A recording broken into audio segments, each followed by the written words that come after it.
ഞാൻ പറഞ്ഞല്ലോ, നാളെ മുതൽ പാറുവിന്റെ ഏത് കാര്യത്തിൽ തീരുമാനമെടുക്കാനുള്ള അധികാരവും സ്വാതന്ത്ര്യവും ലളിതാമ്മയ്ക്ക് ഇന്ദ്രജിത്തിനും തന്നെയാണ്. അതില് യാതൊരു തർക്കവും ഇല്ല. എങ്കിലും എല്ലാം ഒന്നുകൂടി ഓർമ്മിപ്പിക്കുന്നത് നല്ലതാണല്ലോ. പാറു ഏതെങ്കിലും തരത്തിൽ അനുസരണക്കേട് കാണിക്കുന്നുള്ളൊരു തോന്നല് ലളിതാമ്മയ്ക്കുണ്ടോ? അതിനുള്ള അവസരം ഞാൻ ഇവൾക്ക് കൊടുത്തിട്ട് വേണ്ടേ? എങ്കിലും സ്ത്രീകൾ സാമർഥ്യക്കാരികളാ. ഭർത്താവിനെ സ്നേഹിച്ച് വശത്താക്കിയിട്ട് തന്ത്രപൂർവം അവരവരുടെ ആഗ്രഹങ്ങൾ സാധിച്ചെടുക്കും. ഒട്ടുമിക്ക ഭർത്താക്കന്മാരും സ്ത്രീകളുടെ തലേണ മന്ത്രത്തിൽ വീഴുകയും ചെയ്യും. അങ്ങനെ വല്ല ഉദ്ദേശം പാർവതിക്കുണ്ടെങ്കിൽ അത് മുളയിലേ നുള്ളിക്കോണം.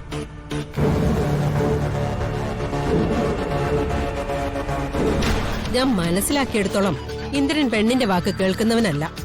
നാളെ അവനെ അങ്ങനെ മാറ്റിയെടുക്കരുത്. ഞങ്ങളുടെ കുടുംബത്തിൽ നീയായിട്ട് ഒരു പോരിന് അവസരം ഉണ്ടാക്കരുത്. അതൊരിക്കലും ഉണ്ടാവില്ല.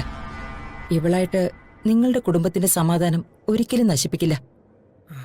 അത് നിങ്ങൾ പറയും. പക്ഷെ ഇവള് പഠിച്ച പെണ്ണാ, അതും ഡോക്ടർ പഠിപ്പ്. ഇവൾ എത്ര നാള് വീട്ടിൽ അടങ്ങി ഒതുങ്ങി കഴിയുമെന്ന് എനിക്ക് സംശയമുണ്ട്.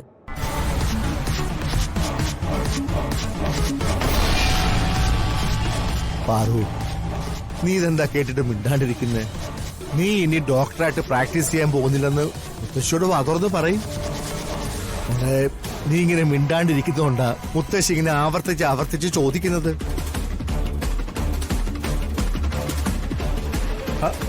എന്താ ലളിതാമേ, ശരിയല്ലേ? പത്മനാഭൻ പറഞ്ഞത് ശരിയാ. ഇനി ഡോക്ടർ ജോലിക്ക് പോവില്ലെന്ന് പാർവതി എനിക്ക് വാക്ക് തരണം. ചികിത്സിക്കാൻ അത്ര താല്പര്യമാണെങ്കിൽ ഞങ്ങൾ വീട്ടുകാരുടെ പ്രഷറും ഷുഗറും ഒക്കെ നോക്കി ഞങ്ങളെ ചികിത്സിച്ചാ മതി. ഞങ്ങൾക്കിനി അസുഖം വന്നാ വേറെ ഡോക്ടറെ നോക്കി പുറത്തു പോകേണ്ട ആവശ്യമില്ലല്ലോ. മോളെ പാറു, നീ ഇനി ഒരു ഹോസ്പിറ്റലിലും ഡോക്ടറായിട്ട് ജോലി ചെയ്യാൻ പോകില്ല എന്ന് മുത്തശ്ശിക്ക് വാക്കുകൊടുക്ക്. മോളെ, മുത്തശ്ശിക്ക് വിശ്വാസമാവട്ടെ.